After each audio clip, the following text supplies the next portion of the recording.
4組の符印。うの性質の主体側である地。うの性質の極体側であるい。おの性質の主体側であるき。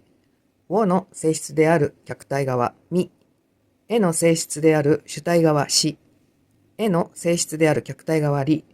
あの性質である主体側ひ。あの性質である極体側に。今回は符印きとみについてです。はじめに島田正道先生の端的な説明文から入ります。そしてその後、私の言葉でできるだけ理解しやすいように説明をしてみています。どうぞ最後までご覧ください。符印き、角ぐの神。角ぐの角とは、昆虫の触覚の働きを持つ印。心の宇宙の中の過去の経験または経験値を書き寄せようとする印。体験内容を自我の方向に書き寄せようとする力道印。過去を自分方向にあったものを現在に収納しようとする主体側の力道。言霊をの性質。目の前に時計を出されたとします。そしてそれを時計だと認識します。当たり前のように思いますが、もしその人が時計を見たことがなかったらどうでしょうか。時計だと認識するためには、自分が以前に見たものの中から目の前に出されたものに最も似ているものを探し出して、それが時計と呼ばれていたという記憶に照らして、ああ、これは時計だと認識することとなります。人間の頭脳はこの働きを瞬時にこなす能力が備わっているからできることです。このように心の宇宙の中から必要な記憶を書き寄せる原動力、これが符印気の働きであります。符印身、幾ぐ日の神、角ぐ日の神の符印気と引用、作用、反作用の関係にある神明。角ぐ日の神の説明で、杭を昆虫の触覚に例えました。幾ぐ日、人が生きるための触覚と例えられる働きとはどんな働きでありましょうか。己の精神内容の中にある自己の体験内容に思いが結びつこうとする力道印。自分を過去へ、あったものに自分を置き換え整理しようと続く力道。言霊をの性質、客体側。この幾ぐ日という符印身は、人が社会の中で生き活躍していくためにはなくてはならぬ必要な働きであります。それだけではなく、人間の心の中の関係についても、この触覚は重要な働きを示すものでありましょう。自分の心の中の様々な体験と、その時々のニュアンスに結びつき、それが幾ぐ日、またそれを書き取ってきて、それが角ぐ日、ストーリーを書き、印象画や抽象画を描き、それまでの固定概念など物質の様々な法則の中から微妙な矛盾を発見して新しい物質の法則に結びつけていく才能の原動力もこの言霊気身の働きによるものなのです。例えば言霊気は書き寄せる印です。何かを提示されて、それは何か、どんなものかを自分の記憶の中から書き寄せようとする印です。知り合いがスタンダップパドルを今度初めてやるんだと言ったとします。私はスタンダップパドルに関する記憶を呼び起こそうとします。そしてそれをした時の記憶を書き寄せます。不意気が働くというわけです。何か相手と共通点を探そうとしてしまうのはごく自然のことだと思います。そう、自然と不意気というものは働くものなのです。スタンダップパドルね。私よくやるよ。ということで会話が弾みます。腹斜筋が鍛えられてウエストが締まるよ。とか。ボードの上に立つには、膝をついた状態でパドリングして進みながら立つのよ。自転車と同じで勢いよく進んでいる方がバランスが取りやすいからね。なんてアドバイスできるってとこまで体験した記憶を呼び寄せます。不意味の働きによるものです。ですから、ただ自分が関わったことがあるとか知っているといった記憶を書き寄せるだけではなく、相手と共有できることをぐり寄せる、その時の気持ちや思ったことや学んだことなどをずるずると結びつけて手繰り寄せる。いえ、この不意味は客体側なので、手繰り寄せられると言った方が良いでしょう。不意気の働きで記憶を呼び起こそうとすることで、名前だけではなく、そのものだけではなく、それに関わったことすべてがつながって思い出されるといった感じでしょう。まるで意図せずにずるずるとその時の心情などが蘇ってきます。これはトラウマを引き起こす原因でもあります。先ほどの説明にあった自分の心の中の様々な体験とその時々のニュアンスに結びつき、またそれを書き取ってきて、ストーリーを書き、印象画や抽象画を描き、それまでの固定概念など物質の様々な法則の中から微妙な矛盾を発見して新しい物質の法則に結びつけていく才能の原動力もこの言霊気味の働きによるものなのです。でもあるようにじっくりと見直すことで矛盾した解釈をしていたことに気づき、トラウマを解消できる場合もあります。楽しい記憶なら相手との会話が弾み、もっと気持ちが通じ合ったりして良いのですが、もし嫌な体験の記憶があったとします。強風が突然吹き出して沖へ流されて救助された、もう二度とやりたくないとか。しかし、それも、じゃあ、始める前に天気予報をチェックした方が良いんだねとか、沖に出ないように気をつけた方が良いねとか、話しながら体験からの学びを再確認できたりすると素晴らしいわけです。このように相手にあることを提示されて不意気が働き、そして不意味が反作用的に働いてそれを共有することで、いわゆる生きる知恵を共有すること、生きるための触覚という説明がよく理解できるかと思います。反省につながる。スタンダップパドルの例えでも、天気予報をチェックするべきだったとか、上達するまでは沖に出ないように気をつけるべきだったとか、過去の体験内容を見直すことにより反省することができます。また、誰か提示者がいなくとも、この自分自身の記憶がずるずると引き出されることを利用することで、自己反省をするということもできます。それは例えば、運転中に前の車がすごく遅くイライラするとします。絶えず今ここの自分の感情にフォーカスする癖をつけていると、はっと気づきます。なぜイライラしているのだろうか。これは良くないことでしょう。自分は通り慣れている道で目的地もはっきりしています。ちょっと急いで行きたい気分でもあります。なのに前の車は遅い。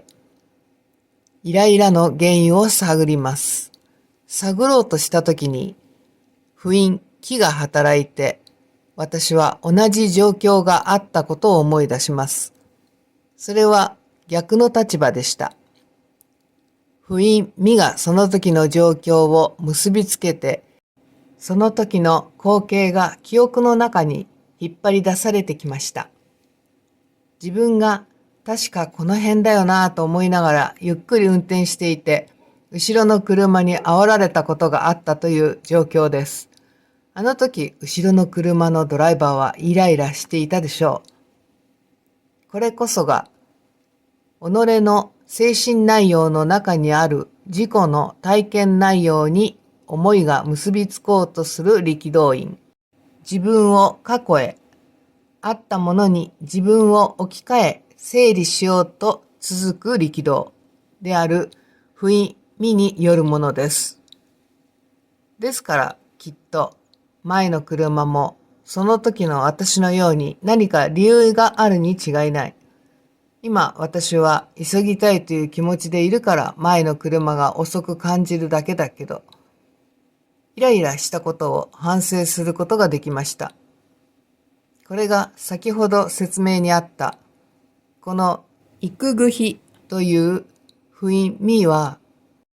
人が社会の中で生き、活躍していくためにはなくてはならぬ必要な働きということでありましょう。何かに共通していることを記憶から探そうとする雰囲気、探そうとしているものがいろいろとその時の背景、ストーリー、気持ち、学んだことを結ばれて引っ張り出されることの不意味。それは周りの人との共感を減少化したり、影響を与えたり、反省をしたり、または促したりするもの。不意味がどれぐらい働くかは自分次第。神の名前がついていようが、古事記神話に登場する神々は単に働きについての比喩表現でありますから、神様の助けを待っていてはいけません。これは己の心の宇宙の中の働きですから、自分で働かせていかなければならないのですが、このことを知ることができたなら、きっと意識して働かせようとすることになるでしょう。ただ、不意気を働かせて、ああ、それね、知ってる知ってる、とか、ああ、わかるわかるその感じ、とか、ああ、それ買うの？私も欲しい、とか、また、イライラすることばかり、のように、それだけではなんとなく、上辺の共感表示ではないでしょうか。要するに、言霊学でいうところの自覚というものが生まれませんということです。ちゃんとしっかり反作用的に働いた不意味を受け止め、見つめることは大事なことです。体験内容を結びつけ、現在の自分を置き換えてみて、新たに成長した現象を生み出す努力をすることで、反省を促し、同じパターンの因果に気づき、脱却することができる。イライラさせられた相手がむしろ自分に反省をするきっかけをくれたのだ。あの時のことを思い出させてくれた相手に感謝することができるというものです。ただ、欲しい欲しい、やりたいやりたいという欲求の繰り返しではなく、その経験から何を学べたのか、何かプラスになることを共有することができたのか、喜ばれたのか、共有相手がなくともこのイライラした感情は何のサインだったのか、反省すべきことはあったのだろうか、学ぶことはできただろうか、自分の心の中の働きを探求することで感謝の気持ちを持てるようになるのです。さあ、この雰囲気と身が働く様子をじっくりと自分の心の宇宙の中で観察してみましょう。この因は経験や学びに働きかける力道ですから、我の性質と言えるのです。少し違う視点からの考察。この育具比という符印、味は、人が社会の中で生き、活躍していくためにはなくてはならぬ必要な働きであります。それだけではなく、人間の心の中の関係についても、この触覚は重要な働きを示すものについて少し違う視点から考察してみたいと思います。人が社会の中で生き、活躍していくために必要なとは、人が他の人々と共に生き、活躍していくために必要なこととは何でしょうか？それはコミュニケーションではないでしょうか？コミュニケーション。社会生活を営む人間の間で行われる知覚や感情、思考の伝達。社会の中で活躍していくために大切な人脈づくりにも必要なことです。コミュニケーションと言われてみると、符印、味の大切さがイメージしやすいのではないかと思います。このコミュニケーションのために働くのがまさしく、符印、味でありましょう。相手との上手なコミュニケーションを図るには、相手が話したいと思っているテーマに関連する内容を素早く察知して、それに共通すること、共感できることや、良い情報提示などを思いやりを持って伝達することが望まれるでしょう。全くトンチンカンなことを話してしまったり、経験が浅く、無知のために相手の話についていけなかったりでは、良いコミュニケーションだけではなく、良い人脈づくりは難しく、社会活動から遠のいてしまいかねません。だからといって、記憶力が良くて、たくさんの本を読み、豊富な知識があるだけでも十分とは言えません。知覚、感情、思考の伝達が大切なのですから。伝達、そう。言い方一つとっても、以前誰かにこういう言われ方したら嫌な感じがしたとか、記憶から書き寄せられたものを今の自分に照らし合わせて、瞬時に感じのいい方をしようとすることもできるのは、この育具比の神、符印、味の働きのなせる技でありましょう。記憶力が良くて、符印、気が働いて豊富な情報を共有することができたとしても、己の体験からの経験値、その時の感情や自分自身の意見が引きずり出されるという符印、味によってコミュニケーションの質が変わり、それによって生まれる現象、要するに人間関係の良し悪しにも違いが出てくる。こう考えると、人が社会の中で生き、活躍していくためになくてはならない必要な働き、この意味がよく理解できるのではないでしょうか。そしてさらにこのことから言霊を経験値の豊かさ、質の高さの必要性というのもいかに重要かももっともっと分かってくるかと思います。それでは人間の心の中の関係についてもこの触覚は重要とはどういうことでしょうか。相手がいなくとも一人でいろいろと記憶の中をさまよっている時も実は己の気持ちとコミュニケーションしているわけで、自分で自分の今の感情を思ったことに対して対処しようとしている時もこの符印、味が働いている様子を想像してみてください。あまり慣れていないことをしているときは、過去の体験内容から役に立ちそうな記憶を引っ張り出してきたり、何かに夢中になっていないときは、私たちの心の中にはしょっちゅう記憶が邪魔してきたりします。何しろ記憶の性能であり、経験知識が蓄えられている心の宇宙である言霊をの神名は、馬氏足利彦次の神です。その説明とは、霊妙に足の目のような複雑な関連を持った原理の実態であります。いかにも人間の記憶というのは厄介なもの。できるだけこの身の育具比という触覚のなせる技と気づいてうまくコントロールできるようにしたいものですよね。トラウマについて、特にトラウマがある場合は、その記憶がリンクする事柄にできるだけ関わらないように生きていこうとするでしょう。しかし、どうしても避けられないとき、しっかりそのトラウマとなった原因を見つめ直して解決していくことになるかもしれません。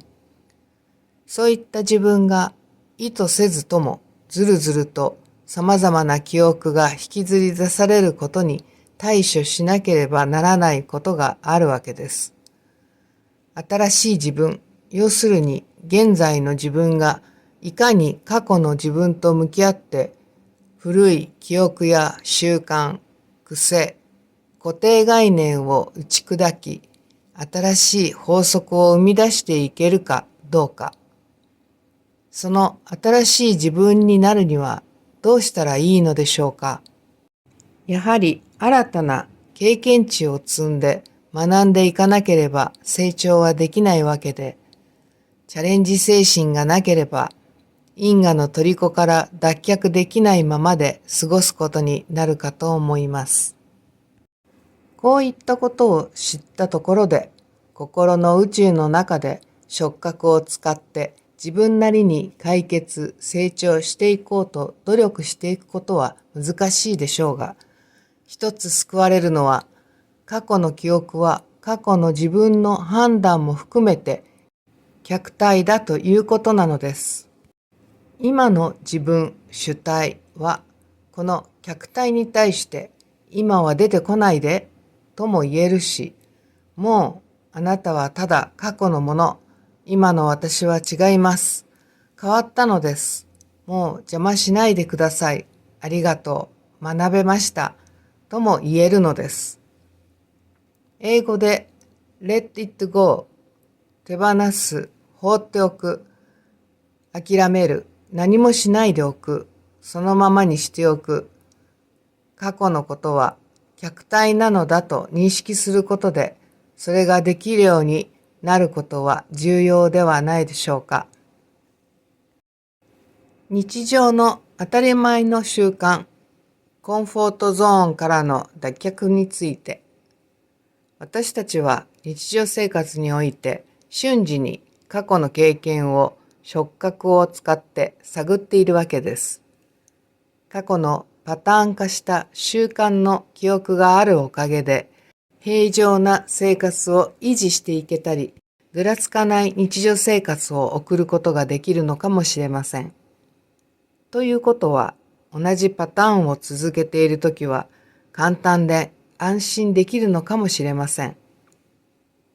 時に人はコンフォートゾーンから抜け出して、新たなことにチャレンジすることも良いことだと言いますが、この通常の当たり前のような生活環境、コンフォートゾーンがなぜ居心地の良い空間、コンフォートゾーンと呼ばれるのか、なんとなく説明ができるかもしれないと思いました。同じ行動パターンを繰り返している分には、不意身が触覚を必要以上に動かさなくていいから楽で安心なのかもしれませんね。ですからコンフォート、安心、快適、心地よいゾーンと呼ばれるのでしょう。そしてまた、このコンフォートゾーンから脱却して新たな経験をすることが大切だと言われたりします。また、自ら求めたりもします。それは人間には成長のために多くの経験に伴う知識というものが必要だからなのでしょう。向上心のある人は居心地の良いコンフォートゾーンから新たな経験、生活習慣をするチャレンジをしようとするのかもしれませんね。これってないものねだり絶えず今に満足できなくて新たな挑戦を追いかける人は経験値を積みたくてしょうがないのかもしれないですね。言霊、雰囲気、味の働きの内容を知ることで、ここまで人間の思考の働き、構造が探り得ることができるなんて、言霊学とはなんと奥が深いのでしょう。今回は主体側である母音と客体側である半母音の間にあって、お互いを結び合って現象を起こさせる8つの響き、陰のうち、気と味の説明をじっくり考察してみました。いかがだったでしょうか。では、不陰、気と味の働きをまとめてみましょう。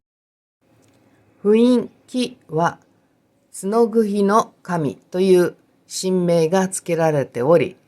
虫の触覚のごとく、探り、かき寄せる働きがある陰。あることに関して、それを認識するために記憶から関連づけられるものをかき寄せる主体側の働き。不陰味は、不陰気に反作用的に働く。